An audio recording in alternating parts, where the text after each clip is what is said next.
Welcome to week 2 of the communication course from Vireo Health Promotions. In this week's session, we will briefly review perception, listening and body language. In this classic perception test, do you see a young woman or an old woman currently on the screen?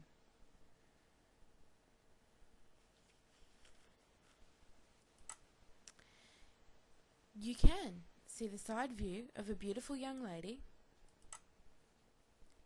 and this points out where her ear, chin, eyes and nose are.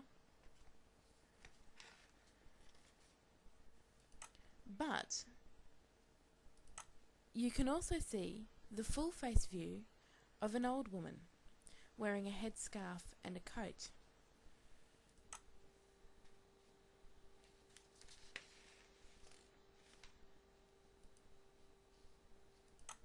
This picture points out where the old woman's eyes, nose and chin are.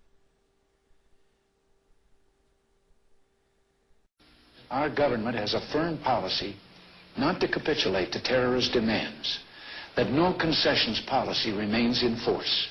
In spite of the wildly speculative and false stories about arms for hostages and alleged ransom payments, we did not, repeat, did not trade weapons or anything else for hostages, nor will we. A few months ago, I told the American people I did not trade arms for hostages. My heart and my best intentions still tell me that's true, but the facts and the evidence tell me it is not. Only days later, it was further revealed that the... Another example of communication that can be confusing and therefore can cause perception errors is this example of a lawyer's letter. Lawyers and many other professionals can be overly reliant on the use of jargon, which can make communication difficult to understand for people outside of the particular field.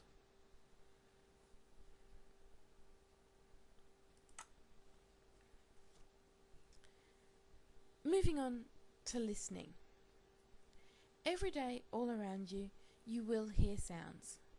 But how often and how frequently do you actually listen to those sounds? Listening is an integral part of communication, and it's why we have 2 ears and only 1 mouth.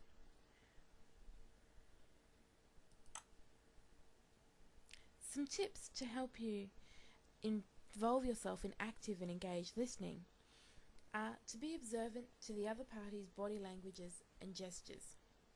You will be able to notice when people are feeling aggressive or angry or sad and worried. Use questions frequently to ensure that you're understanding. Also, use encouragers such as and go on. They let the person speaking know that you're listening to what they're saying. And finally, make sure that your body language is reflecting your messages. Make eye contact when appropriate. Give the person that you're listening to your full attention. Don't twist your hands or use other gestures like that.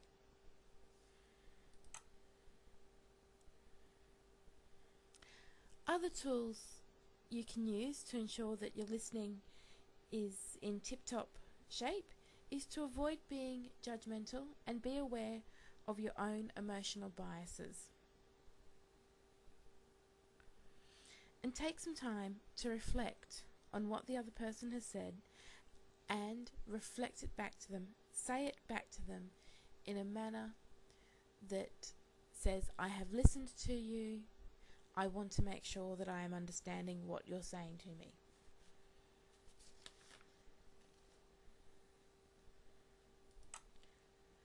But communication isn't all about talking and listening. It's also about silence and not being afraid of silence. Silence in a conversation can be your best friend. You can use it to underscore your point, but you can also, as the listener, take time to be silent when you're asked a question in order to process it in your mind and come up with a clear response. Another part of communication that's important is your body language. The messages coming out of your mouth can be enhanced or negated by inappropriate body language. If you are saying to someone, "I'm very happy," but your arms are crossed, your shoulders are down, and you're looking quite down in the dumps, the message out of your mouth is at odds with the message your body is giving. If you're in a face-to-face situation, ensure that you are looking at the speaker, or if you are the speaker, look at your audience.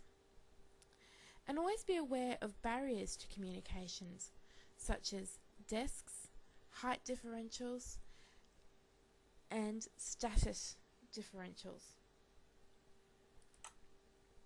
Another form of communication is paralanguage. This is a form of body language focusing on the voice and its use. In this situation, ensure that you're using vocal variety. There's times when your language can go up and also come down. Don't use a monotone. Remove filler sounds and use emphasis and volume to reinforce points when speaking.